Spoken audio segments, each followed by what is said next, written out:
जब चाहो दीन का नाम लेकर कोई काम करने लगो और कह दो कि दीन है, मेरे भाइयों दीन वही माना जाएगा जो जनाब मोहम्मद रसूलुल्लाह ने दिया है। दीन ना तुम्हारे बाप का चलेगा ना मेरे बाप का चलेगा, दीन चलेगा तो फातिमा के बाप का चलेगा, दीन चलेगा तो हसन और हुसैन के नाना का चलेगा। हमारे और आपके जरिए दीन जो इजाद हुआ है, जो चल रहा है, दुनिया भर की खुराफातें उस दीन के अंदर हमने दाखिल कर दी हैं, वो दीन नहीं चलेगा। मेरे भाइयों अल्लाह के नबी खाना बिस्मिल्लाह कहकर खाते थे, वही चलेगा। बिस्मिल्लाह व अला बरकतिल्लाह कहकर खाते थे, वही चलेगा।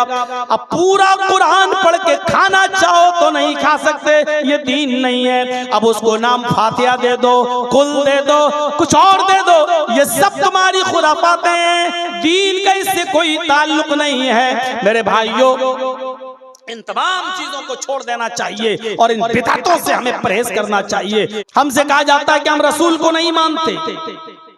मेरे भाइयों इस मसले को भी थोड़ा सा समझ लीजिएगा और बहुत गहराई से सुन लीजिएगा। और आज मैं तुमको नई चीज बताता हूं। जो लोग हमें इल्जाम देते हैं कि ये रसूल को नहीं मानते, मैं कहता हूं अल्लाह की कसम वो बिल्कुल सच बोलते हैं। अब आप कहोगे मौलाना अल्लाह की कसम खाकर कह रहे हैं ये बात? जी। अच्छा एक बात बताइए, आप मूसा अलैहिस्सलाम को आप अल्लाह का रसूल मानते हैं कि नहीं मानते? मैंने अपनी आवाज स्लो कर दी है। आपसे अब हम कुछ सवाल करेंगे, आपको जवाब देना पड़ेगा। बताइए मूसा अलैहिस्सलाम को आप अल्लाह का रसूल मानते हैं कि नहीं मानते हैं? मानते हैं। लेकिन यहूदी तो कहते हैं कि मुसलमान मूसा को नहीं मानते। कहते कि नहीं कहते हैं? वो कहते हैं मूसा को हम ही मानते हैं। यहूदी कहते हैं कि मुसलमान मूसा को नहीं मानते। आपसे हम सवाल कर रहे हैं, आप ईसा अलैहिस्सलाम को मानते हो कि नहीं मानते हो? मानते हैं ना? हम और आप ईमानी पूरा नहीं होगा जब तक कि इनको हम नबी ना माने, रसूल ना माने। ईसा अलैहिस्सलाम को अल्लाह का रसूल मानते हैं कि नहीं मानते हैं? मानते हैं ना? लेकिन ईसाई तो कहते हैं कि मुसलमान ईसा को नहीं मानते। क्या करेंगे आप? ईसाई कहते हैं मुसलमान ईसा को नहीं मानते, यहूदी कहते हैं मुसलमान मूसा को नहीं मानते। वो अपनी जगह पर सही हैं। और हम जो कहते हैं कि हम मूसा को मानते, ईसा को मानते हैं, हम भी अपनी जगह पर सही हैं। इसी तरीके से हमारे बहुत से भाई हमसे कहते हैं कि तुम अल्लाह के नबी को नहीं मानते, वो भी बिल्कुल सही। और हम कहते हैं कि हम अल्लाह के नबी को मानते हैं, हम भी अपनी जगह पर बिल्कुल सही। अब फर्क क्या है? मूसा अलैहिस्सलाम को यहूदी जिस तरह मूसा को नबी मानते हैं उस तरह हम नहीं मानते। यहूदी उज़ैर को अल्लाह का बेटा मानते हैं, हम अल्लाह का बेटा नहीं मानते। ईसाई ईसा अलैहिस्सलाम को जिस तरह नबी मानते हैं और रसूल मानते हैं उस तरह हम नहीं मानते, क्योंकि वो ईसा अलैहिस्सलाम को खुदा का बेटा भी मानते हैं और हम ईसा अलैहिस्सलाम को अल्लाह का बेटा नहीं मानते। तो वो भी अपनी जगह पर सही हैं और हम भी अपनी जगह पर सही हैं। हम ईसा को अल्लाह का कलमा मानते हैं, अल्लाह का बंदा मानते हैं, अल्लाह का रसूल मानते हैं। बगैर बाप के ईसा पैदा हुए ये मानते हैं और ये भी मानते हैं कि ईसा अलैहिस्सलातु वस्सलाम को मौत नहीं आई बल्कि उनको जिंदा आसमान पर उठा लिया गया है। हम ईसा को जिस तरह नबी और रसूल मानते हैं, ईसाई हमारे इस मानने को मानना नहीं मानते हैं। ईसाई हमारे इस तरह ईसा को नबी मानने को मानना नहीं मानते हैं। यहूदी हम जिस तरह मूसा को नबी मानते हैं वो हमारे मानने को नबी का मानना नहीं मानते हैं। जिस तरह हम नबी मानते हैं वो हमारे मानने को मानना मानते ही नहीं है, और जिस तरह वो मानते हैं उस तरह हम नहीं मानते हैं। ईसा को अल्लाह का बेटा नहीं मानते हैं। इसी तरीके से आज हमारे मुसलमान भाई जो हमसे कहते हैं कि तुम अल्लाह के नबी को नहीं मानते, बिल्कुल सही कहते हो, क्योंकि जिस तरह तुम मानते हो उस तरह हम नहीं मानते। तुम कहते हो रसूल की सवारी आ जाती है, इधर अजान दी, अल्लाहू अकबर ला इलाहा इल्लल्लाह, वहां खड़े हो गए, अस्सलातु वस्सलामु अलैका या रसूल अल्लाह, अस्सलातु वस्सलामु अलैका या हबीब अल्लाह। हमने बहुत से लोगों से पूछा, कई लोगों से, साहब ये क्यों पढ़ते हो? तो उन्होंने कहा कि इसलिए पढ़ते हैं कि रसूल की सवारी आ जाती है, अल्लाह के रसूल तशरीफ लाते हैं। हम लोग खड़े होकर अदब के साथ सलाम पढ़ते हैं क्योंकि नबी अकरम तशरीफ लाते हैं। हमने कहा तब तो आप बड़े बदतमीज हुए। बोले क्यों? हमने कहा रसूलुल्लाह तशरीफ लाते हैं और इसके बावजूद आप उनसे नहीं कहते हैं नमाज पढ़ाओ, और आप अपने इमाम को आगे खड़ा कर देते हो और उससे कहते हो नमाज पढ़ाओ। अब बताओ, मेरे नबी नमाज पढ़ते होंगे तो तुम्हारे इमाम के पीछे नमाज पढ़ते होंगे? कहने लगे भागो यार, तुम तो वहाबी हो गए, चलो छोड़ो। तो जिस तरह आप नबी को नबी मानते हैं उस तरह हम नहीं मानते, और जिस तरह हम नबी मानते हैं उस हमारे मानने को आप मानते ही नहीं हो। अल्लाह ताला ने नबी को जिस तरह मानने का हुक्म दिया मानते हैं। मुहम्मदुर रसूलुल्लाह सल्लल्लाहु अलैहि वसल्लम ने हमें जिस तरह बताया है उस तरह हम अल्लाह के रसूल को रसूल मानते हैं और नबी भी मानते हैं। हम ये जानते हैं कि अल्लाह के आखिरी पैगंबर हैं मुहम्मदुर रसूलुल्लाह, उनके बाद कोई दूसरा नबी इस दुनिया में नहीं आएगा। हम ये भी मानते हैं कि कयामत के दिन सारी दुनिया परेशान होगी, आदम के पास जाएंगे मेरी सिफारिश कर दो, आदम अलैहिस्सलाम कहेंगे मैं इस लायक नहीं हूं। वो नूह अलैहिस्सलाम के पास जाएंगे हमारी सिफारिश कर दो, नूह अलैहिस्सलाम भी मना कर देंगे हम सिफारिश के लायक नहीं हैं। वो जकरिया, यहया, याकूब सबके पास जाएंगे और सारे नबी मना कर देंगे। वो मूसा और ईसा के पास भी जाएंगे, ये भी मना कर देंगे, और सारे नबी मिलकर कहेंगे मुहम्मदुर रसूलुल्लाह के पास जाओ। तब ये सारे लोग नबी अकरम के पास आएंगे और अल्लाह के नबी सल्लल्लाहु अलैहि वसल्लम से कहेंगे हमारे लिए अल्लाह से सिफारिश करवा दीजिए, हमारे लिए अल्लाह से शिफाअत करवा दीजिए। तब अल्लाह के नबी सल्लल्लाहु अलैहि वसल्लम सजदे में गिर जाएंगे। हदीस के अल्फाज सुनिए, अल्लाह के नबी सजदे में गिर जाएंगे, अल्लाह की हम्दो सना बयान करेंगे जितनी अल्लाह चाहेगा, जो अल्लाह उनके मुंह से निकलवाएगा वो निकालेंगे। उसके बाद आवाज आएगी गैब से, अल्लाह पुकारेगा, आवाज आएगी इरफा रासक, आए मोहम्मद सल्लल्लाहु अलैहि वसल्लम अपना सर उठाओ। अल्लाह के नबी सजदे से अपना सर उठाएंगे, अल्लाह कहेगा सल, आए नबी मांगो, क्या मांगते हो? तो जो मांगोगे तुम्हें दिया जाएगा, जो मांगोगे तुम्हें नवाजा जाएगा। आए मोहम्मद सल्लल्लाहु अलैहि वसल्लम मांगो, अल्लाह को पुकारो, अल्लाह से मांगो, क्या मांगते हो? सल तो जो मांगोगे तुम्हें दिया जाएगा। वशफी तो शफा, अगर सिफारिश करना चाहो तो सिफारिश भी करो, जिसकी शिफात करोगे कबूल की जाएगी। आप सिफारिश कीजिए, शिफात कबूल की जाएगी। अल्लाह के नबी फरमाते हैं उस वक्त मैं गुनाहगार उम्मतियों की सिफारिश करवाऊंगा, और मैं तो चाहूंगा कि सब बख्श दिए जाएं, लेकिन ये अल्लाह की मर्जी पर मौकूफ है। अल्लाह जितनों को चाहेगा बख्श देगा, अल्लाह जितनों को चाहेगा उनको बख्श देगा। तो अल्लाह ताला मेरी सिफारिश कबूल फरमाएगा। फरमाया अल्लाह के नबी सल्लल्लाहु अलैहि वसल्लम ने, इन्नी फरतुकुम अलल हौज, मैं हौज़े कौसर पर बैठा हूँगा, तुम्हारा मीरे कारवा हूँगा, तुम्हारे तो हौज़े कौसर पर बैठूंगा और तुम्हारा इंतजार करूंगा। वो हौज़े कौसर जिसका पानी बर्फ से ज्यादा ठंडा,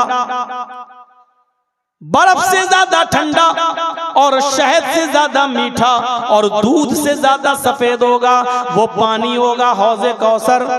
फरमाया मन शरिब लम यज़मा बादा, जो एक बार मेरे हाथ से पानी पी लेगा अर्शे महशर में, अरसे महशर में फिर उसको प्यास न लगेगी। मन शरिबा लम यज़मा अबदा, जो एक बार मेरे हाथ से पानी पी लेगा उसको 50,000 साल के उस दिन में, पूरे दिन में फिर प्यास नहीं लगेगी। लोग आते जाएंगे पानी पीते जाएंगे, लोग आते जाएंगे पानी पीते जाएंगे, लोग आते जाएंगे पानी पीते जाएंगे। मैं हर आने वाले को पानी पिलाता जाऊंगा। एक कौम आएगी, एक जमात आएगी, जब वो मेरे पास पानी पीने के लिए दौड़ कर आ रहे होंगे, सुम्मा युहालु बैनी व बैनहुम, तो फरिश्ते मेरे और उनके दरमियान एक दीवार खड़ी कर देंगे, एक ओट लगा देंगे, उनको मेरे करीब नहीं आने देंगे।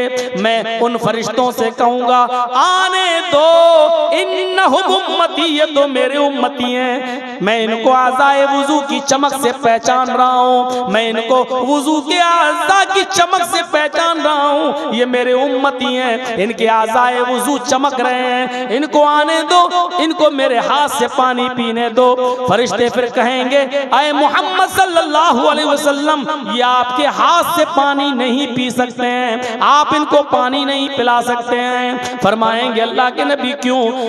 तब फरिश्ता कहेगा इन्नका ला तदरी मा अहदसू बअदक, ऐ अल्लाह के नबी आपको नहीं मालूम, आपके इस दुनिया से रुखसत हो जाने के बाद, आपके इस दुनिया से चले जाने के बाद, अल्लाह को प्यारे हो जाने के बाद, इन लोगों ने दीन में नई नई बिदातें ईजाद कर रखी थी, इन लोगों ने दीन में नए नए काम ईजाद कर रखे थे। आपके दुनिया से रुखसत हो जाने के बाद इन्होंने दीन में नई नई खुराफातें ईजाद कर ली थी, नई नई चीजों को दीन समझ के करने लगे थे। तो सुनकर अल्लाह के नबी को गुस्सा आ जाएगा, आपका चेहरा सुर्ख हो जाएगा, आपकी आंखों में खून दौड़ जाएगा, ये लोग मेरे दीन को बदलने वाले हैं। कहा जाएगा हाँ, तब अल्लाह के नबी फरमाएंगे सोहकन सोहकन लिमन गय्यर दीनी, दूर कर दो इनको, दूर कर दो इनको मेरी आंखों के सामने से, इसलिए कि इन्होंने मेरे दीन को बदल दिया था, मेरे दीन को इन्होंने चेंज कर दिया था, ये मेरे हाथ से पानी नहीं पिएंगे, इनको दूर कर दो मेरी आंखों के सामने। ये कोई मामूली चीज है? जब चाहो दीन का नाम लेकर कोई काम करने लगो और कह दो कि दीन है। मेरे भाइयों, दीन वही माना जाएगा जो जनाब मोहम्मद रसूलुल्लाह ने दिया है। दीन ना तुम्हारे बाप का चलेगा, ना मेरे बाप का चलेगा, दीन चलेगा तो फातिमा के बाप का चलेगा, दीन चलेगा तो हसन और हुसैन के नाना का चलेगा। हमारे और आपके जरिए दीन जो इजाद हुआ है, जो चल रहा है, दुनिया भर की खुराफातें उस दीन के अंदर हमने दाखिल कर दी हैं, वो दीन नहीं चलेगा। मेरे भाइयों, अल्लाह के नबी खाना बिस्मिल्लाह कहकर खाते थे, वही चलेगा, बिस्मिल्लाह व अला बरकतिल्लाह कहकर खाते थे, वही चलेगा। अब पूरा कुरान पढ़ के खाना चाहो तो नहीं खा सकते, ये दीन नहीं है। अब उसको नाम फातिहा दे दो, कुल दे दो, कुछ और दे दो, ये सब तुम्हारी खुराफातें हैं, दीन का इससे कोई ताल्लुक नहीं है। मेरे भाइयों, इन तमाम चीजों को छोड़ देना चाहिए और इन बिदअतों से हमें परहेज करना चाहिए, वरना कयामत के दिन हमें नबी अकरम सल्लल्लाहु अलैहि वसल्लम के हाथों से पानी भी पीने को नहीं मिलेगा। हमारी माँ बहनों को भी चाहिए कि शरीयत पर अमल करें, शरीयत पर अमल करें, मोहम्मद रसूलुल्लाह से मोहब्बत करें, वरना अल्लाह के नबी सल्लल्लाहु अलैहि वसल्लम ने यह भी फरमाया कि जब मुझे मेराज हुई और मुझे जहन्नम दिखाई दी, जब मैंने जहन्नम में देखा तो मुझे जहन्नम में औरतों को सबसे ज्यादा जलते हुए देखा।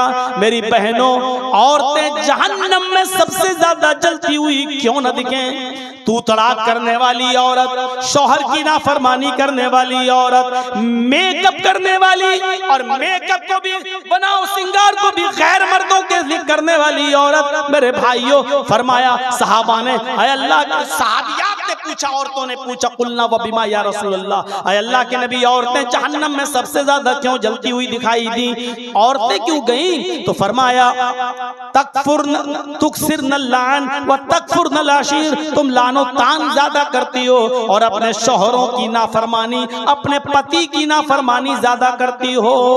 आजकल, कल भी मैंने एक तकरीर में कहा था और आज भी बता दूं मेरे भाइयों, अगर हमारी बहनें जान जाएं ये लिपस्टिक किन चीजों से बनती है, अगर लिपस्टिक को बनता हुआ देख लें तो कभी जिंदगी के अंदर लगाना गवारा नहीं करें।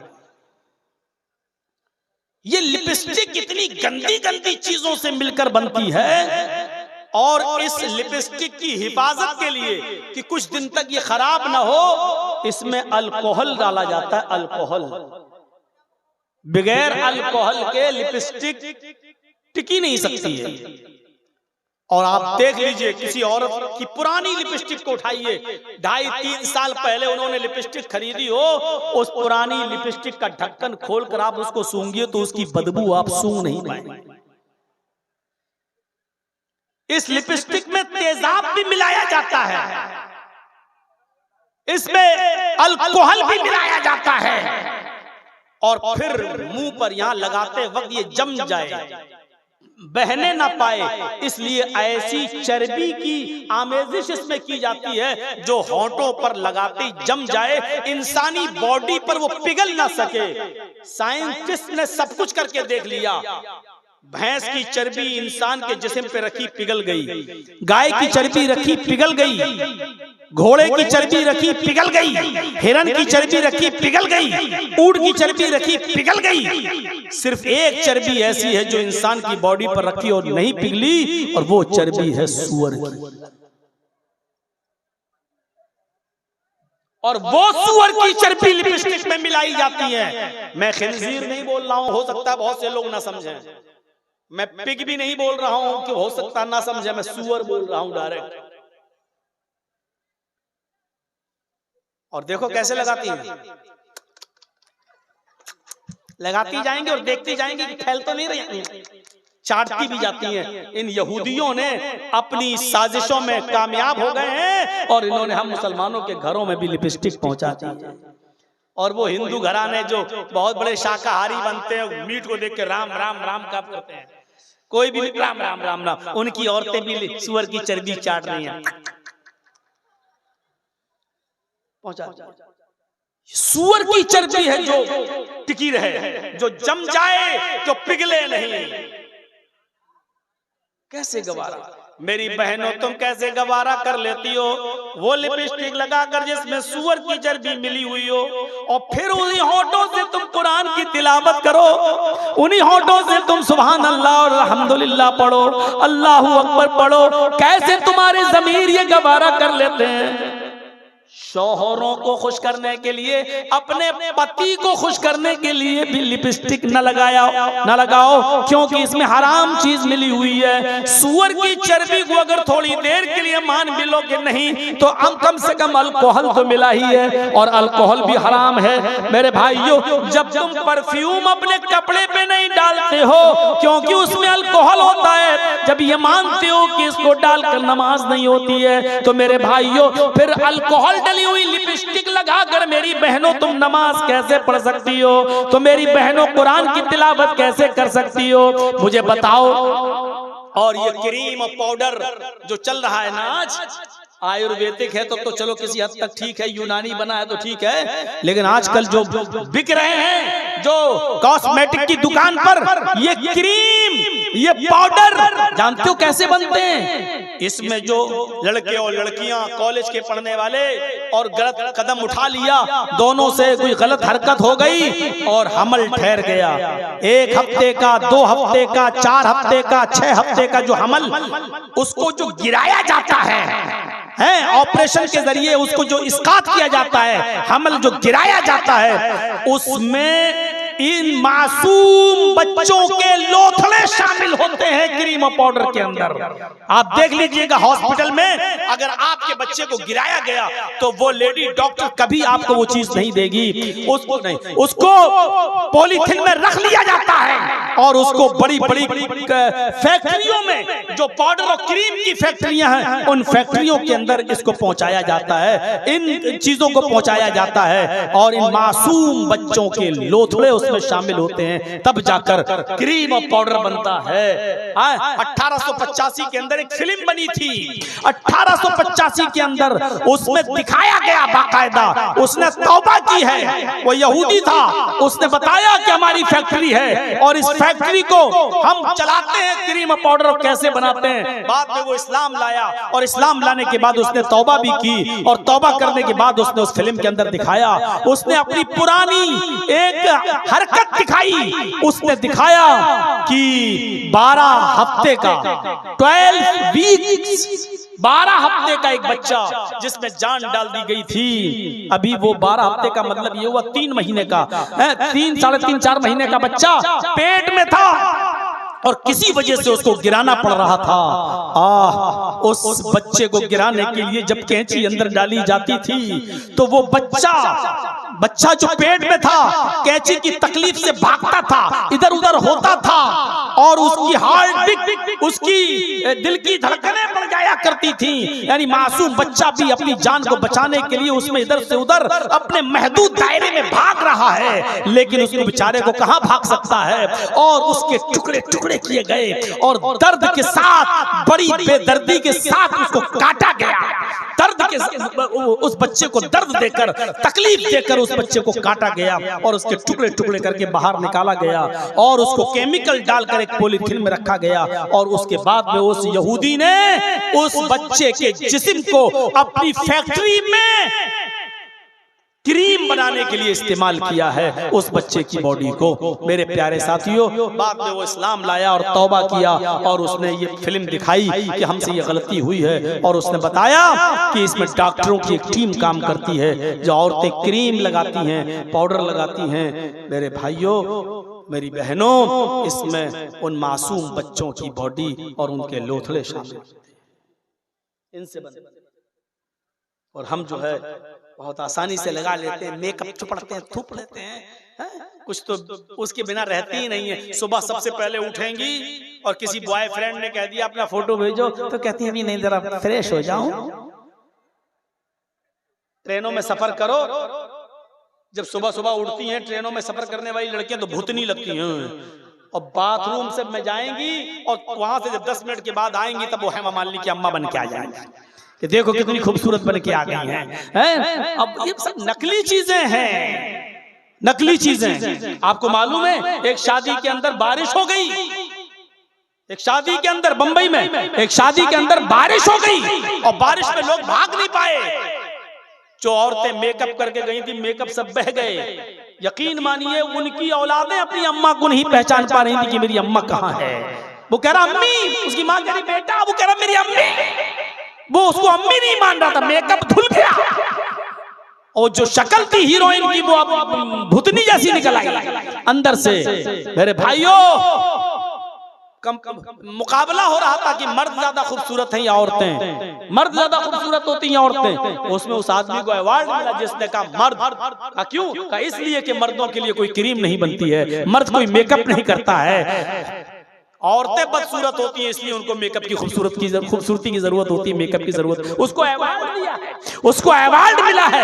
उसने कहा जवाब तुम्हारा सही है। और शायद ये सवाल अमिताभ बच्चन ही ने पूछा था कौन बनेगा करोड़पति में, उसको इस सवाल को माना है। उसने कहा हाँ, ये सवाल तुम्हारा जवाब ठीक है। तो मेरे प्यारे साथियों, हमें इन चीजों से परहेज करना चाहिए।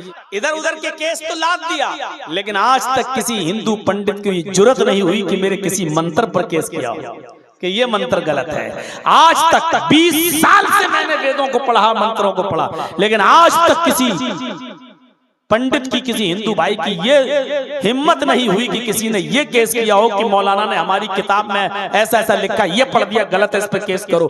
ये साबित नहीं कर पाए आज तक, न वो केस कर पाए इस पर। इसके खिलाफ बोले, उसके खिलाफ बोले, करो 50 केस कर दो। देश के खिलाफ नहीं बोलना चाहिए। अल्हम्दुलिल्लाह ये देश हमारा है, हम इस देश के खिलाफ क्यों बोलेंगे? अरे अंग्रेजों के गुलाम तो तुम थे, देश की आजादी में तुम घरों में छिपे हुए थे। आजादी तो हमने दिलवाई है, अंग्रेजों से लड़े हम, हमारे उलमा शहीद हुए। आज भी चले जाइए इंडिया गेट पर, जितने लोगों के नाम आज भी शहीदों के नाम इंडिया गेट पर लिखे हुए हैं, उन 95,000 नामों में 65,000 सिर्फ मुसलमानों के नाम, 65,000 सिर्फ मुसलमानों के नाम है। मेरे भाइयों, ये देश हमारा है, ये मुल्क हमारा है। इस मुल्क के खिलाफ हम क्यों बोलेंगे? हाँ, नेताओं के खिलाफ बोल सकते हैं, योगी और मोदी के खिलाफ बोल सकते हैं। ये मुल्क नहीं है, ये व्यक्ति हैं, ये इंसान हैं। इंसानों के खिलाफ बोला जा सकता है, उनकी गलत नीतियों के खिलाफ बोला जा सकता है, लेकिन देश के खिलाफ नहीं बोला जा सकता और देश के खिलाफ बोलना भी नहीं चाहिए। तो मेरे भाइयों, अब आप व्यक्तिगत तौर पर केस कर दो अलग बात है, लेकिन जैसे ही मेरा मामला हाई कोर्ट में आया, जज ने फाइल देखते ही कहा रे ये तो 1 घंटा भी जेल में रहने के लायक नहीं है, इसको 5 महीने से जेल में रखे हो। इमीडिएटली रिलीज, फौरन इसको छोड़ा जाए, फौरन छोड़ा जाए। ये आदमी तो 1 मिनट के लिए भी, 1 घंटे के लिए भी जेल में रहने के लायक नहीं। ये ऑर्डर में लिखा है 1 घंटे के लिए भी जेल में रहने के लायक। अल्लाह मदद करता है। तो मेरे भाइयों, बात थोड़ी सी आगे निकल गई। अब चैनल वाले बेचारे थंबल देते हैं। अभी हम जो बोले हैं, अब ये मोदी का जो नाम निकला है ना, अब ये चैनल वाले क्या करते हैं, मोदी का फोटो बना के मेरा फोटो, मौलाना जर्जीस ने चैलेंज किया मोदी को, मौलाना जर्जीस ने ललकारा मोदी को, इस तरीके की हरकतें करते हैं। अब वो जज पूरी तकरीर तो सुनता नहीं, देखता है हाँ यार मोदी के साथ तो है, वो तो माइंड सेट करते हैं बस। और इन चैनल वालों का यही बदमाशी, यही हरामी पना रहा है, वरना मेरे ऊपर कोई केस नहीं था। इसलिए मैंने कसम खा ली, इन चैनल वालों को अब कहीं आने नहीं देंगे। अपने मकान बना रहे हो, हमारी माँ बाप को रुला रहे हो, हमें जेल में भिजवा रहे हो। तो मेरे भाइयों, पहला नाम मोहम्मद, और वही शब्द अज्ञान हेतु किरत मोह मदांधिकारम नाशम, बिल्कुल साफ शब्दों में। और किसी हिंदू भाई को एतराज हो तो जाओ कोर्ट में किस्मत आजमा लेना केस करके। मोह मदाएंगे, अंधेरे को नाश कर देंगे, मोह मदांधिकारम नाशम, मोहम्मद आएंगे अंधेरे को नाश कर देंगे। यानी इस दुनिया में जो अंधेरा होगा, जो पाप होंगे, जो गुनाहों के काम होंगे, उन गुनाहों के कामों को खत्म करने के लिए, उन गुनाहों को मिटाने के लिए, इस जुल्मत और तारीकी और अंधेरे को खत्म करने के लिए मोहम्मदुर रसूलुल्लाह आएंगे। अज्ञान हेतु किरत मोह मोहम्मद आएंगे, अंधिकारम नाशम, अंधेरे को नाश करेंगे। बिल्कुल हूबहू यही नाम वेद में आ गया। अच्छा, अगर यह मोहम्मद से मुराद मोहम्मद नहीं है तो मुझे कोई हिंदू पंडित तर्जमा करके बताए मोहम्मद का तर्जमा क्या करोगे? मीनिंग करो, मोहम्मद जो आया है उसका क्या मीनिंग करोगे? कोई है ही नहीं। मोह के माना कुछ है ही नहीं, और मोह मद अलग अलग करके पढ़ोगे तो 2 लफ्ज बनते, मोह मद। मोह मानी लालच और मद मानी शराब, उसी से बना है मदिरा। मोह मानी लालच और मद मानी शराब, लालच और शराब। अब तर्जुमा करो, मोह मद, लालच और शराब, ना अंधकारम नाशम, अंधेरे को नाश करेंगे। तो शराब और लालच कभी अंधेरे को नाश करते हैं क्या? शराब और लालच अंधेरे को नाश करता है क्या? नहीं करता। इसका मतलब यह है कि यहाँ मोहम्मद का लफ्ज मोहम्मद है, और मोहम्मद एक इंसान का नाम है, और वो रसूल है, पैगंबर है। इसलिए यह तर्जमा करना पड़ेगा कि मोहम्मद आएंगे, अंधेरे को नाश करेंगे। शराब और लालच अंधेरे को नाश थोड़ी करेगा। शराब और लालच तो अंधेरे को और बढ़ाएगा, वो नाश नहीं करेगा। तो इसलिए यह तर्जमा किया जाएगा, मोहम्मदांधिकारम नाशम, मोहम्मद अंधेरे को नाश करेंगे, मोहम्मद अंधेरे को मिटाएंगे। इसमें कोई शक नहीं कि मोहम्मद रसूलुल्लाह ने अंधेरे को मिटाया। जुआ खेला जाता था, शराब पी जाती थी, जिनाकारी हद से ज्यादा थी, बेपर्दगी और यानियत का बाजार गरम था। औरतें खाने काबा का, मोहम्मद रसूलुल्लाह के नबी बनने से पहले औरतें खाने काबा का बिल्कुल बरहना और नंगी होकर तवाफ किया करती थी। उनके जिस्म पर कोई कपड़ा ना हुआ करता था, वो बिल्कुल बरहना और नंगी होकर तवाफ किया करती थी। मोहम्मद रसूलुल्लाह आपने औरतों को उनके हुकूक दिलाए, उनको उनके जिस्मों पर कपड़े पहनाए। आपने जुए को खत्म किया है, आपने शराब की हुर्मत का ऐलान किया है, आपने जिनाकारी के दरवाजे को बंद किया है। इतने गुनाहों के काम हुआ करते थे कि लोग अपने घरों में पैदा होने वाली लड़की को जब वो 4 साल की हो जाया करती थी तो उस बच्ची को जंगल में ले जाया करता था उसका कसाई बाप, उसका संग दिल बाप, उसका पत्थर दिल बाप उसको जंगल में ले जाया करता था और उसको एक गड्ढे में धक्का दे दिया करता था और ऊपर से मिट्टी डाल कर उसको दफन कर दिया करता था, उसको मार डालता था, जिंदा दफन कर दिया करता था। ऐसा अंधेरा था जिसको मोहम्मद रसूलुल्लाह सल्लल्लाहु अलैहि वसल्लम ने आकर दूर किया। कितने चैलेंज थे नबी के सामने। हम तो हजारों मदरसे होने के बावजूद, हजारों मौलवी होने के बावजूद, हर जुमे को खुतबा होने के बावजूद, इतने जलसे होने के बावजूद अपने समाज से, अपने मुआशरे से सिर्फ जहेज की एक बुराई खत्म नहीं कर पा रहे हैं, एक लानत तक खत्म नहीं कर पा रहे हैं जहेज की। आज किसी एक लड़की का निकाह, उसकी शादी बगैर जहेज के नहीं होती है। थोड़ा बहुत ही सही, चाहे एक बाइक ही देना पड़े, एक मोटरसाइकिल ही देना पड़े, लेकिन देना पड़े। इतने मदरसे, इतने उलमा, इतने मौलाना, इतनी तकरीरें, इतने जलसे, इतने खुतबे, सब होने के बाद भी उसी मस्जिद के इर्द गिर्द रहने वाले लोग, उनकी बेटियों की शादी भी बगैर जहेज के नहीं हो पाती। इतने मौलवी मिलके एक बुराई खत्म नहीं कर पा रहे। जहेज, अना मोहम्मद, उसका नाम, मेरा नाम मोहम्मद है, व अना अहमद, और मेरा दूसरा नाम अहमद है। नबी अकरम ने फरमाया कि मेरा एक दूसरा नाम है, वो नाम है अहमद। इसमें कोई शक नहीं कि अल्लाह के नबी के दूसरा नाम अहमद भी था, और कुरान में ये अहमद का लफ्ज भी आया है। हजरत ईसा अलैहिस्सलाम ने अपनी कौम से कहा था, मैं तुम्हें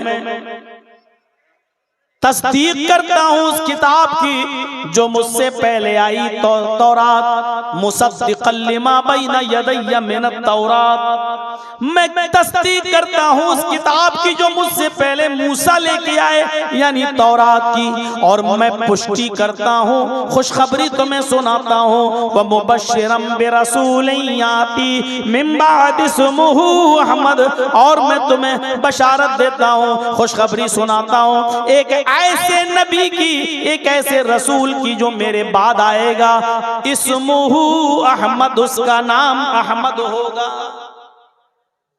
मैं तुम्हें खुशखबरी सुनाता हूं एक ऐसे रसूल की जो मेरे बाद आएगा, उसका नाम क्या होगा? अहमद। लीजिए, अहमद भी आ गया। ये अहमद का नाम भी वेदों में मौजूद है।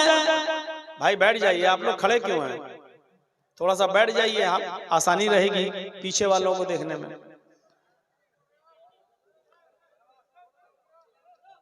थोड़ा सा सहूलत पैदा करिए, लोगों के लिए आसानी पैदा कीजिए। देखिए, मैं इतनी आसान भाषा में बोल रहा हूं, एक बात को कई कई बार बोलता हूं ताकि आप समझ जाएं। मैं बंबई और दिल्ली में नहीं बोल रहा हूं। मुझे मालूम है कि आप लोग बंगला बोलते हैं और हिंदी आप लोग समझते हैं, लेकिन बहुत थोड़ी थोड़ी, तो हम बहुत आसान भाषा में आपको समझा रहे हैं। कोशिश भी कर रहे हैं कि आपके जहन में, माइंड में, आपके दिमाग में मैं अपनी बात उतार सकूं। अभी बंबई होता, दिल्ली होता, कोई और, तो हम अभी बहुत तेज स्पीड में बोल रहे होते। वहां एक बात को कई कई बार नहीं बोलते, लेकिन हम आपके बीच में आए हैं, हमें किस तरह बोलना है ये मैं जानता हूं। और इसीलिए बंगाल वाले बेचारे 20 साल से भूले नहीं हैं, हमको बुला रहे हैं, क्योंकि उनके समझ में मेरी बात आती है। अहमद का लफ्ज भी वेद में आया है। अहमद पितुष्परी में धामिर तस्य जगरब अहम सूर्यवाजनी, ये भी वेदों में मंत्र मौजूद है।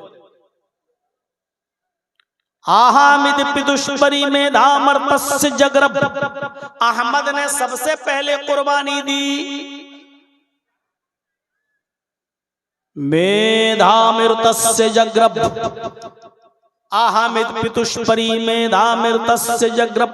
अहमद पिता समान है, अहमद पिता समान है, बाप जैसे हैं, बाप है नहीं का, बाप जैसे हैं। जैसे बाप अपनी औलाद को उनकी गलतियों पर डांटता भी है और समझाता भी है, उसी तरीके से मोहम्मद रसूलुल्लाह भी तुम्हें डांटेंगे भी और समझाएंगे भी। अहमद पितुष्परी, पिता समान है, मेधा मृतस्य जग्रब, उन्होंने सबसे पहले कुर्बानी दी, यानी अपना इलाका, अपना शहर, अपना वतन छोड़ा। वही सबसे पहले मक्के से मदीने की तरफ हिजरत की है। कुर्बानी का मतलब उन्होंने अपने माँ बाप की, उन्होंने अपने रिलेटिव्स की, उन्होंने अपने शहर की, उन्होंने अपने साथियों की कुर्बानी दी। अपने शहर को, अपनी बस्ती को छोड़ दिया। अहमिद पितुष्परी मेधा मृतस्य जग्रब, सबसे पहले कुर्बानी दी और कहा अल्लाह से, कहा ईश्वर से, अहम सूर्यवाजनी, हाय हमारे प्रभु, हाय हमारे रब, हाय हमारे ईश्वर, हाय हमारे रब, हाय हमारे दाता, हमको संपूर्ण जगत के लिए सूरज बना दे, हमको सूर्य की तरह रोशन कर दे, हमको सूरज की तरह चमका दे। अल्लाह ने मोहम्मद रसूलुल्लाह को सूरज की तरह चमका दिया। चमकाने का मतलब समझ रहे हैं? जैसे सूरज निकलता है, उसकी रोशनी सबके घरों में जाती है, रात के अंधेरे को मिटा देता है और सूरज सबको रोशन कर देता है। इसी तरीके से मोहम्मद रसूलुल्लाह ने अपने इल्म से सबको रोशन कर दिया, अपने इल्म से सबको चमका दिया, यानी मोहम्मद रसूलुल्लाह सबके लिए नबी बनकर पहुंच गए, नबी बनकर आए। अहम सूर्य बाजनी, हाय अल्लाह हमको सूरज की तरह बना दे। जैसे सूरज सबको रोशनी देता है, ऐसी हमसे भी सबको रोशनी दे दे, यानी हमारे जरिए भी सबको इल्म पहुंचा। अल्लाह ने मोहम्मद रसूलुल्लाह को सिराज मुनीर भी कह दिया, सिराज मुनीर भी कह दिया, यानी चमकता हुआ सूरज, रोशन सूरज भी कह दिया। या अय्युहन नबी इन्ना अरसलनाका शाहिदन व मुबश्शिरन व नज़ीरा व दाइयन इलल्लाहि बिइज़्निही व सिराजन मुनीरा। मोहम्मद सल्लल्लाहु अलैहि वसल्लम, हमने आपको रोशन सूरज बनाकर भेजा है, रोशन चिराग बनाकर भेजा है। रोशन सूरज, जब सूरज निकलता है तो अंधेरा मिट जाता है। मोहम्मद रसूलुल्लाह के भी वही हाल है। जब आपको नबूवत मिली तो आपने गुनाहों का अंधेरा खत्म कर दिया। सूरज जब निकलता है तो रात में होने वाले जराइम का इर्तिकाब रुक जाता है। चोर चोरी करना दिन की रोशनी में छोड़ देता है और दिन दहाड़े जराइम का इर्तिकाब नहीं करता है। सूरज की रोशनी में कोई आदमी दिन दहाड़े जुर्म नहीं करता है। इसी तरीके से मोहम्मद रसूलुल्लाह ने लोगों को ऐसा समझाया कि लोगों ने गुनाह करना छोड़ दिए, लोगों ने गुनाह करना छोड़ दिए। फर्क इतना है, आसमान से ये सूरज निकलता है, ये दिन में निकलता है और रात में बुझ जाता है, लेकिन मोहम्मद रसूलुल्लाह वो सूरज है जिनकी रोशनी रात में भी रहती है और दिन में भी रहती है, जिनका नाम रात में भी लिया जाता है और दिन में भी लिया जाता है। इसीलिए हजरत आयशा मोहम्मद रसूलुल्लाह को अपना सूरज कहा करती थी। एक बीवी होकर अपने पति से, एक बीवी होकर अपने हस्बैंड को सूरज कहा करती थी। और ये शेर पढ़ा करती थी, ली शम्सुन वलिलाफाक शम्सुन, ली शम्सुन वलिलाफाक शम्सुन, इन्ना शम्स ततलू बाद फजरिन शम्सी ततलू बाद लिशा। ये शेर पढ़ा करती थी हजरत आयशा, लोगों एक तुम्हारा सूरज है, एक मेरा सूरज है। ली शम्सुन वलिलाफाक शम्सुन, आए लोगों एक तुम्हारा सूरज है और एक मेरा सूरज है।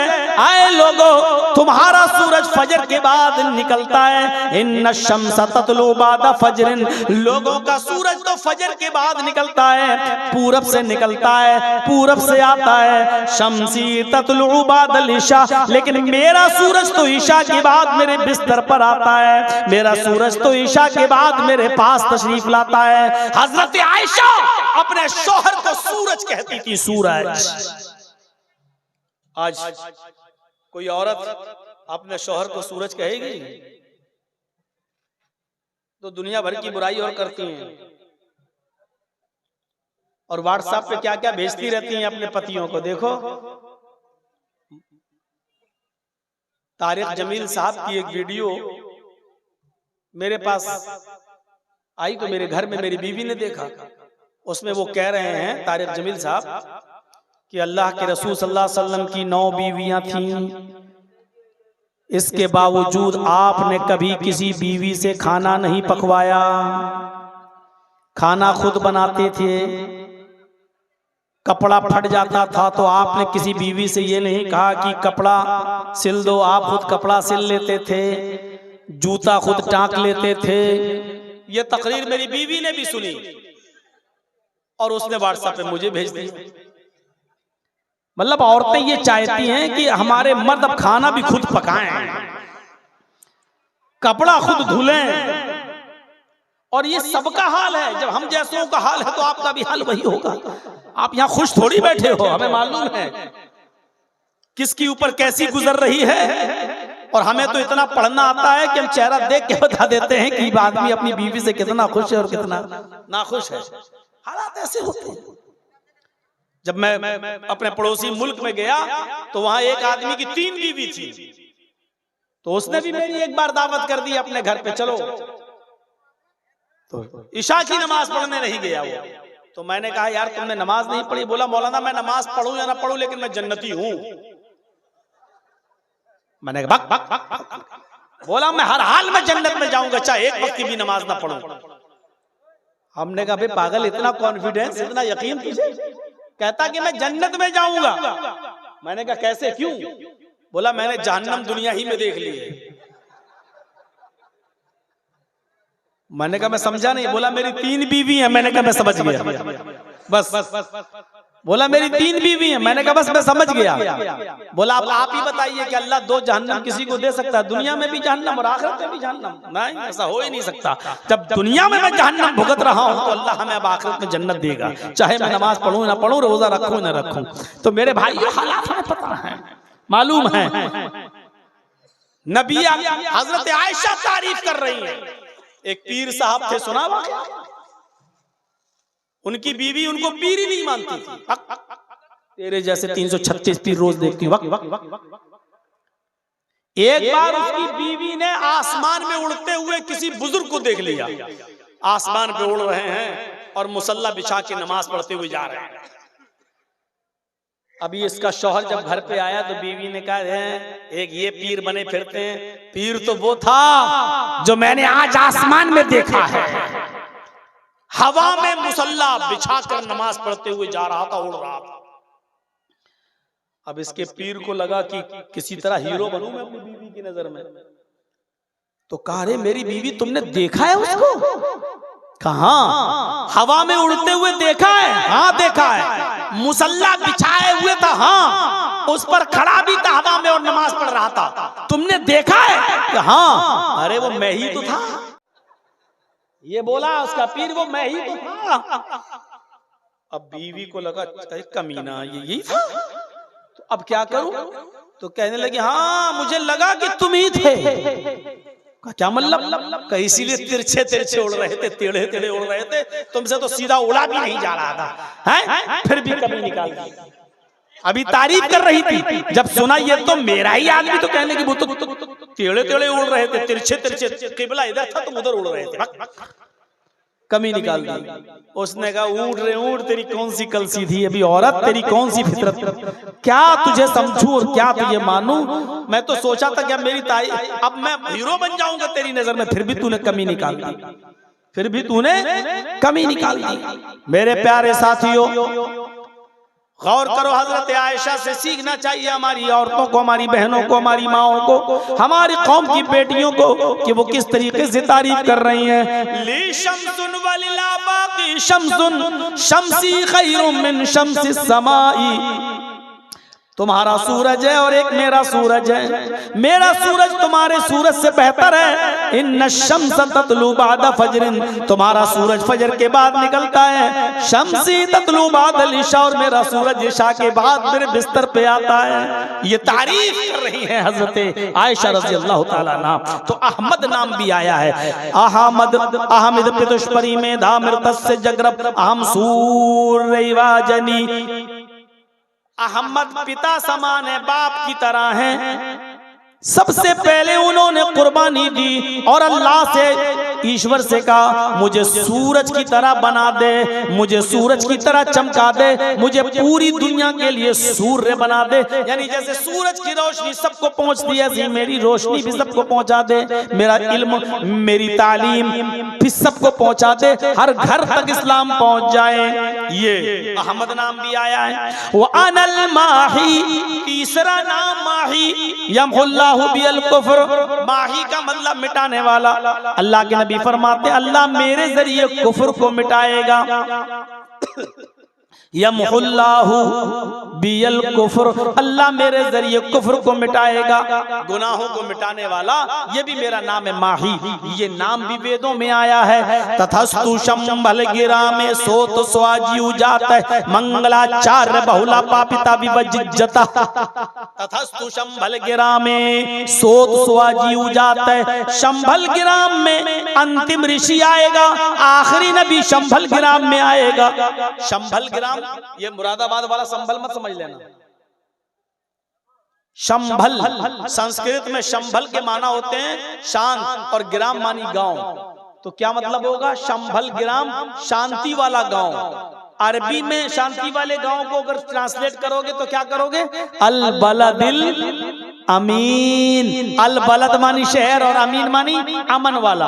अब शंभल ग्राम शांति वाला गांव, और अरबी में कहना हो तो क्या कहोगे? अल बलदिल अमीन, अमन और शांति वाला शहर। तो अब देखिए अल्लाह के नबी कहाँ आए?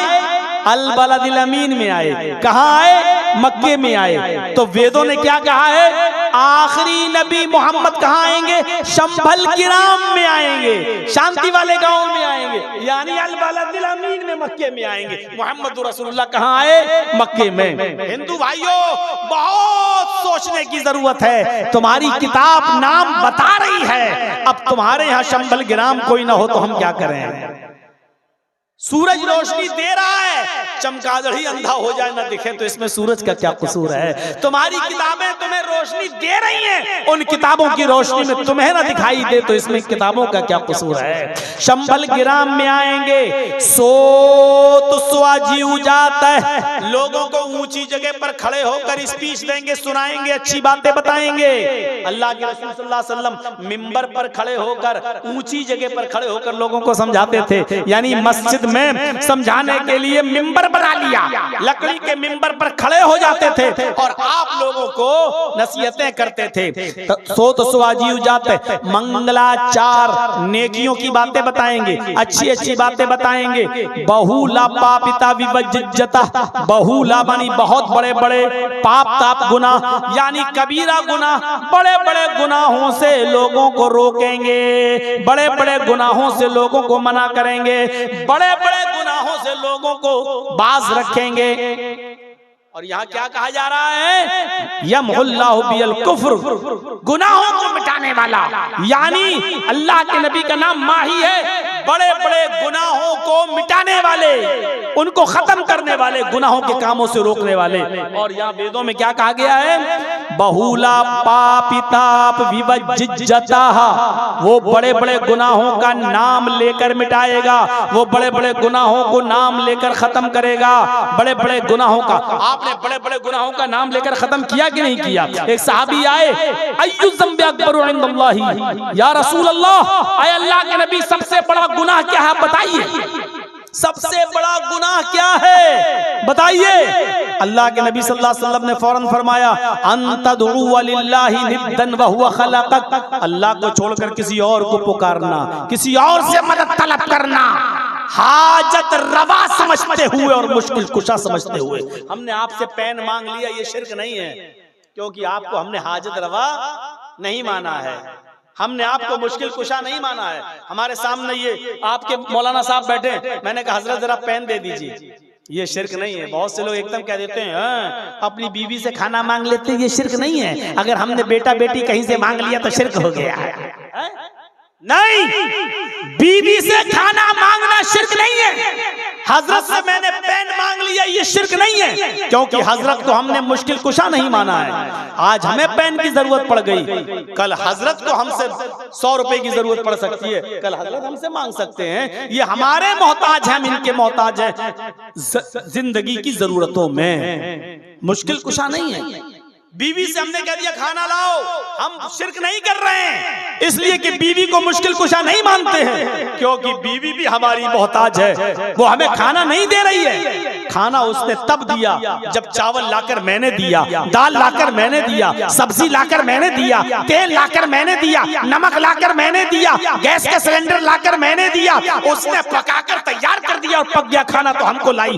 हम उसके मोहताज है, वो हमारी मोहताज है, इसलिए ये शिर्क नहीं है। लेकिन जब हम किसी से बेटा बेटी मांगते हैं, किसी के दर पर जाते हैं, तो हम उसको अपना मोहताज नहीं मानते हैं, बल्कि उसको हम मुश्किल कुशा मानते हैं, उसको हम हाजत रवा मानते हैं, और उसको हम औलाद देने वाला मानते हैं। और ये कहते हैं, ये नहीं मानते कि ये भी मेरा मोहताज है, ये भी मेरा मोहताज है, जबकि हकीकत में वही हमारा मोहताज है, हम उसके मोहताज नहीं हैं, क्योंकि अब वो कब्र में दफन है। हम उसके लिए दुआ करेंगे कि अल्लाह इस मरने वाले की बख्श दे, अल्लाह इसकी मग़फ़िरत फरमा, अल्लाह इस पर अपना रहम फरमा। इसलिए दुनिया में जितने भी बड़े बड़े बुजुर्गों के नाम हैं, लाइए कोई एक नाम, उनके नाम के आगे अगर आप रहमतुल्लाह अलैह न लेते हो तो बताइए, आप कोई एक नाम ले लीजिए। बड़े से बड़े पीर का नाम क्या है? अब्दुल कादिर जिलानी। क्या कहते हो आगे? रहमतुल्लाह अलैह। अरे आप तो खुद उनके लिए दुआ कर रहे हो यार। रहमतुल्लाह अलैह का मतलब क्या? अल्लाह की रहमत हो उन पर, अय अल्लाह तेरी रहमत हो उन पर। इसका मतलब यह है कि वो तुम्हारी दुआओं के मोहताज हैं, तो जो हमारी दुआओं का मोहताज हो वो हमें क्या देगा? समझ गए ना? इतनी मोटी सी बात समझ में नहीं आती है। ख्वाजा मोइनुद्दीन चिश्ती अजमेरी रहमतुल्लाह अलैह बहुत बड़े बुजुर्ग हैं, बुजुर्गी के हम इनकार नहीं कर रहे हैं, लेकिन उसके नाम के आगे क्या है? रहमतुल्लाह अलैह। अल्लाह की रहमत हो इनके ऊपर। मेरे भाइयों, अल्लाह के नबी बड़े बड़े गुनाहों का नाम ले लेकर मिटा रहे हैं। अंतदुआ लिल्लाहि निद्दन व हुवा खलक़क। फिर कुरान पढ़िए, फिर कुरान पढ़िए मेरे भाइयों। इस तरीके से अल्लाह रब्बुल आलमीन ने उन झूठे माबूदाने बातिला को रगड़ा है कि आप दंग रह जाएंगे। वल्लज़ीना तदऊन मिन दूनिही मा यमलिकून मिन क़ित्मीर।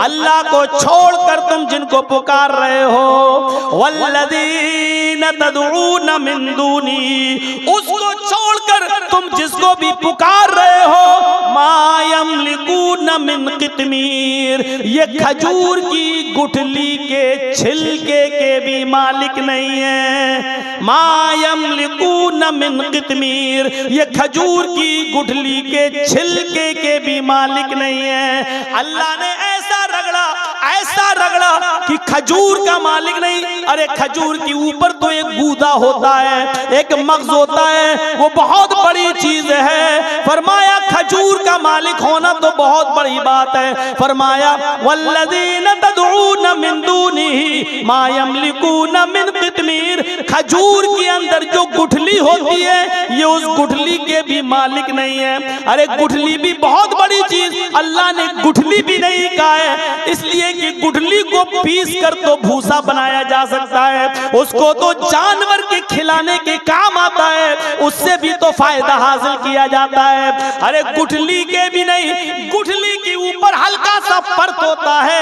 हल्का सा छिलका होता है, आप नाखून मारेंगे तब वो निकलेगा।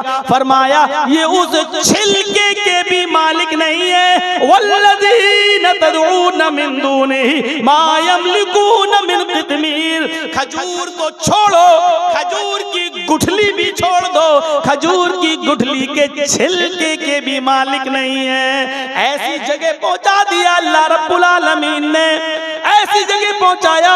इन्नल्लज़ीना तदऊन मिन दूनिल्लाहि लन यख़्लुक़ू ज़ुबाबा, अल्लाह को छोड़कर तुम जिनको पुकारते हो ये सब मिल जाएं, वलव इज्तमऊ लहू, सब मिल जाएं। अल्लाह को छोड़कर तुम जिनको पुकारते हो ये एक मक्खी भी पैदा करने की ताकत नहीं रखते। वलव इज्तमऊ, सब की सब जमा हो जाएं, कश्मीर से कन्याकुमारी तक, बरेली से बगदाद तक, पूरी दुनिया के सारे इकट्ठे हो जाएं, ये सब मिल जाएं तो एक मक्खी भी पैदा करने की ताकत नहीं रखते।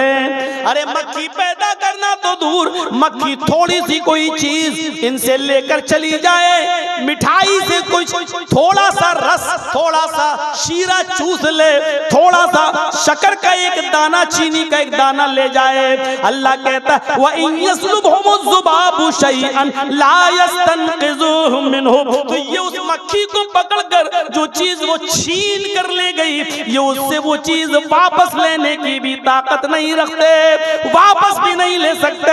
अब बहुत से लोग कहेंगे मौलाना ये बात तो अल्लाह ताला ने पत्थर की मूर्तियों के लिए कही है, ये बुजुर्गों के लिए नहीं कही है, ये नेक बंदों के लिए नहीं कही है, ये पत्थर की मूर्तियों के लिए कही। अल्लाह जानता था कि ऐसे लोग पैदा होंगे जो कमियां निकालेंगे, जो कहेंगे पत्थर की मूर्तियों के लिए कही, इसलिए अल्लाह ने साफ साफ कह दिया है इन्नल्लज़ीना तदऊना मिन दूनिल्लाहि इबादुन अम्सालुकुम, अल्लाह को छोड़कर तुम जिनको पुकार रहे हो वो पत्थर की मूर्तियां नहीं है, वो तुम्हारे ही जैसे बंदे हैं। इबादुन अम्सालुकुम, वो तुम्हारे ही जैसे बंदे हैं। तुम पत्थर की मूर्तियों से बेटा बेटी नहीं मांग रहे हो, अपने ही जैसे बंदों से बेटा बेटी मांग रहे हो। अल्लाह ने कहा इबादुन अम्सालुकुम, वो तुम्हारे ही जैसे बंदे हैं। पत्थर की मूर्तियों के बारे में ये कुरान की आयत नाजिल नहीं हुई है, बल्कि ये बुजुर्गों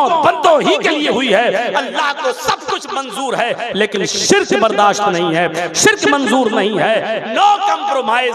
नमाजों में कमी होगी, हम तुम्हें चाहें तो माफ कर देंगे। रोजे में कमी होगी, हम चाहें तो तुम्हें माफ कर देंगे।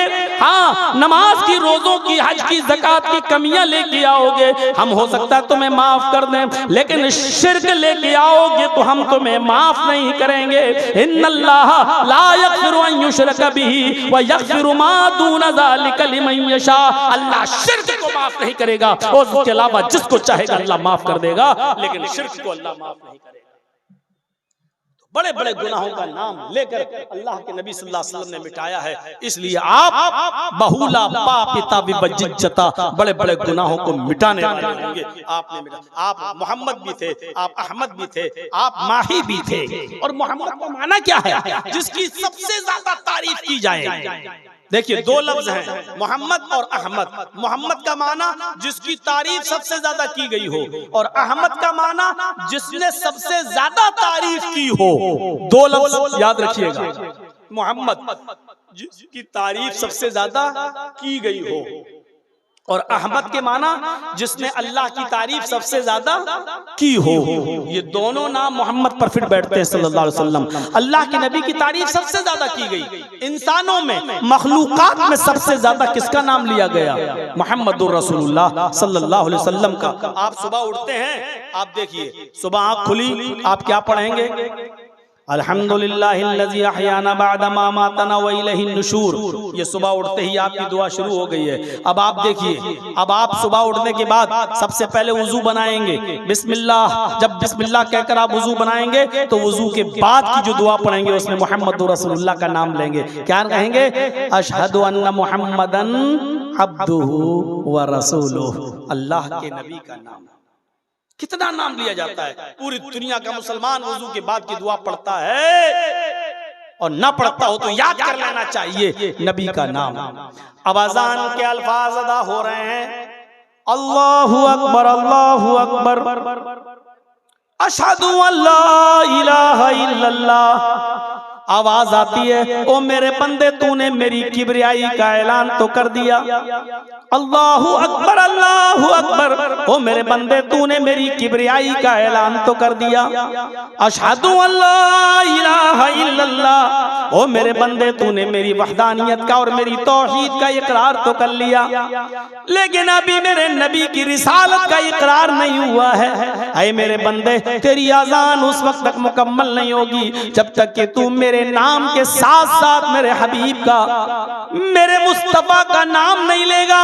और यहाँ नाम लेना पड़ता है, अशहदु अन्ना मुहम्मदर रसूलुल्लाह। अगर इस बात की गवाही दे रहे हो कि अल्लाह के अलावा कोई माबूद नहीं, तो इस बात की भी गवाही दो कि मोहम्मद अल्लाह के रसूल हैं। इसका मतलब यह है इबादत सिर्फ अल्लाह की होगी और इताअत सिर्फ मोहम्मद रसूलुल्लाह की होगी। नमाज तो अल्लाह के लिए पढ़ी जाएगी, ये इबादत है, लेकिन नमाज कैसे पढ़ी जाएगी ये तरीका जनाब मोहम्मद रसूलुल्लाह का होगा। ये अजान का मतलब है अल्लाहू अकबर अल्लाहू अकबर। नमाज पढ़ने आना हो तो ये मान कर आओ। अजान क्यों दी जाती है? लोगों को खबर करने के लिए नहीं, असल वजह क्या है अजान की? अल्लाहू अकबर अल्लाहू अकबर, अल्लाह सबसे बड़ा है, अल्लाह सबसे बड़ा है। जब अल्लाह को सबसे बड़ा मानते हो तो अपनी दुकान बंद कर दो, अल्लाह को सबसे बड़ा मानते हो तो अपनी खेती बाड़ी छोड़ दो, अल्लाह को सबसे बड़ा मानते हो तो अपनी फैक्ट्री को छोड़ दो, अल्लाह को सबसे बड़ा मानते हो तो बैंक में अगर सर्विस कर रहे हो तो बैंक की नौकरी उसी वक्त बंद कर दो और आओ मस्जिद की तरफ। अब अल्लाह को बड़ा मानते हो तो आओगे और अल्लाह को बड़ा नहीं मानते होगे तो तुम नहीं आओगे। अगर अल्लाहू अकबर की आवाज सुनने के बाद भी तू अपनी दुकान खोले रहा, बैठा रहा, तो इसका मतलब यह है कि तूने अल्लाह को बड़ा नहीं माना, अपनी दुकान को बड़ा मान लिया। अगर अजान सुनने के बाद तू अपनी फैक्ट्री में काम करता रहा तो इसका मतलब यह हुआ कि तूने अल्लाह को बड़ा नहीं माना, अपनी फैक्ट्री को बड़ा माना है। अल्लाहू अकबर की आवाज सुनकर तू खेत अपना जोतता रहा, हल चलाता रहा, तो इसका मतलब यह हुआ कि तूने अल्लाह को बड़ा नहीं माना है, तूने अपने खेत को और अपने कारोबार को बड़ा माना है। अल्लाह को अगर बड़ा माना होता तो सब कुछ बंद कर देता और मस्जिद में।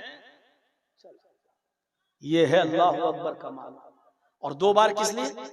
हाँ, अगर ना सुने हो तो एक बार और सुन लो। अल्लाहू अकबर अल्लाहू अकबर, अल्लाह सबसे बड़ा है, अल्लाह से बड़ा कोई नहीं, बस काफी है। अब बार बार तुम्हारे पीछे गंगा नहीं बह रही है कि हम लाठी लेके जाएंगे, आना हो तो आओ। अब दुकान बंद कर दी, ठीक, फैक्ट्री बंद कर दी, ऑफिस छोड़ दिया, मस्जिद में आ गए। अब मस्जिद में आ रहे हो, खड़े भी होगे, रुकू भी करोगे, सजदा भी करोगे, नमाज पढ़ोगे, तो अब ये इबादत के बारे में भी सुन लो। दुकान, फैक्ट्री, ऑफिस तो बंद कर दिए और चले आए, लेकिन अब इबादत हो अगर अल्लाह के लिए करने आए हो, अशहदु अल्ला इलाहा इल्लल्लाह, ये इबादत अल्लाह के लिए होनी चाहिए, इसलिए कि अल्लाह के अलावा कोई माबूद नहीं। अब इसलिए नमाज पढ़ने आए हो। यार हाजी हूँ, हज करके आया हूँ, नमाज नहीं पढ़ूंगा तो लोग कहेंगे देखो हाजी हो के नमाज नहीं पढ़ता है। अब मस्जिद में आए, तेरी नमाज बेकार। मौलाना हूँ, नमाज नहीं पढ़ूंगा तो लोग कहेंगे देखो इतना बड़ा मौलवी हो के नमाज नहीं पढ़ रहा है। अब आए तो हो मस्जिद में, लेकिन ये सोच के आए हो नमाज बेकार। अब यही नमाज शिर्क हो गई। लो मौलाना कितनी चीजें शिर्क हैं। हाँ, क्योंकि अब आप गांव वालों के लिए नमाज पढ़ रहे हो, मोहल्ले वालों के डर से नमाज पढ़ रहे हो। और अल्लाह के रसूल ने फरमाया मन सल्ला युराई फक़द अशरक, जिसने दूसरों को दिखाने के लिए इबादत की, दूसरों को दिखाने के लिए नमाज पढ़ी, उसने शिर्क। अब यही नमाज शिर्क हो गई, क्योंकि अब अल्लाह के लिए रुकू नहीं हो रहा है, अल्लाह के लिए सजदा नहीं हो रहा है, अल्लाह के लिए क़याम नहीं हो रहा है। अब तो इस डर से आए हो कि लोग क्या कहेंगे। एक टाइम की नमाज भी पढ़ी तो अब लोगों के लिए नहीं।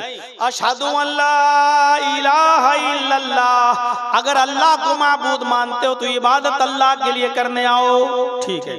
अब मस्जिद में आ गए, इबादत अल्लाह के लिए करने आए जी, तो अब इबादत कैसे की जाएगी? एक रकात में कितने रुकू किए जाएंगे, कितने सजदे किए जाएंगे? ज़ुहर में कितनी रकात पढ़ी जाएगी? कितनी बार सुभान रब्बियल अज़ीम सुभान रब्बियल आला पढ़ा जाएगा? अब तुम आ तो गए हो मस्जिद के अंदर नमाज पढ़ने के लिए, आ तो रहे हो, तो याद रखना यहाँ तुम्हारा तरीका नहीं चलेगा, मौलवी जर्जीस का नहीं चलेगा, फला का नहीं चलेगा, फला का नहीं चलेगा। अब तुम्हें नमाज पढ़ने आना है, अल्लाह की इबादत करने आना है, अल्लाह को सबसे बड़ा मान लिया, अब तुम मस्जिद की तरफ आना चाहते हो तो ये सोच के आना अशहदु अन्ना मुहम्मदर रसूलुल्लाह, मुहम्मद अल्लाह के रसूल हैं। ये नमाज तुम्हें जनाब मोहम्मद रसूलुल्लाह के तरीके पर पढ़ना पड़ेगी। ज़ोहर की 4 रकात फर्ज है, अगर 5 पढ़ोगे तो गुनाहगार होगे, 3 पढ़ोगे तो गुनाहगार होगे। असर की 4 रकात फर्ज है, अगर 5 पढ़ोगे तो गुनाहगार होगे, 3 पढ़ोगे तो गुनाहगार होगे। मगरिब की 3 रकात फर्ज है, अगर 4 जानबूझकर पढ़ोगे तो गुनाहगार होगे, और 2 पढ़ लोगे जानबूझकर तब भी गुनाहगार होगे। फजर की बड़ी इंपॉर्टेंट नमाज है, सबसे बड़ी अहमियत रखती है, लेकिन उसकी 2 ही रकातें फर्ज हैं। अगर 3 पढ़ोगे तो गुनाहगार हो जाओगे, और 1 पढ़ के सलाम फेर लोगे तब भी गुनाहगार हो जाओगे। इसलिए कि अब ये नमाज तुम्हें अपने मनमानी तरीके पर नहीं पढ़ना है, फला फला मौलवी और कठमुल्लाओं के तरीके पर नहीं पढ़ना है। ये नमाज तुम्हें जनाब मोहम्मद रसूलुल्लाह के तरीके पर पढ़ना है। हाँ, ये 3 चीजें अगर तुम मानते हो, 3 चीजें, अल्लाह को बड़ा मानते हो तो दुकानें बंद करो, अल्लाह के लिए इबादत करना चाहते हो तो दुकानें बंद करके आओ, मोहम्मद रसूलुल्लाह के तरीके पर नमाज पढ़ना चाहते हो, ये 3 चीजें अगर तुमने मान ली, अब कहा जा रहा है हय्या अलस्सलाह, तो अब आओ नमाज के लिए। नमाज के लिए तीसरे नंबर पे नहीं, चौथे नंबर पे कहा जा रहा है। आप कहेंगे नमाज, अजान नमाज के लिए होती, अगर अजान नमाज के लिए होती तो यही कहा जाता हय्या अलस्सलाह, आओ नमाज के लिए, लेकिन ये नहीं कहा जा रहा है। पहले क्या कहा जा रहा है? अल्लाहु अकबर, अल्लाहु अकबर। फिर क्या कहा जा रहा है? अशहदु अल्ला इलाहा इल्लल्लाह। फिर क्या कहा जा रहा है? अशहदु अन्ना मुहम्मदर रसूलुल्लाह। मतलब समझ गए ना? अल्लाह को बड़ा मानो, सबको छोटा, ठीक, अल्लाह के लिए इबादत हो, ठीक, मोहम्मद रसूलुल्लाह के तरीके पर हो, ठीक, इतना मान लिया। हाँ, हय्या अलस्सलाह, अब आओ नमाज के लिए। हय्या अलल फलाह, ये नमाज जब पढ़ोगे तो कामयाबी की तरफ जाओगे। अब आओ कामयाबी की तरफ। फिर सुन लो, अल्लाहु अकबर, अल्लाहु अकबर, अल्लाह से बड़ा कोई नहीं, ला इलाहा इल्लल्लाह, उसके अलावा कोई माबूद नहीं। ये है अजान का मतलब।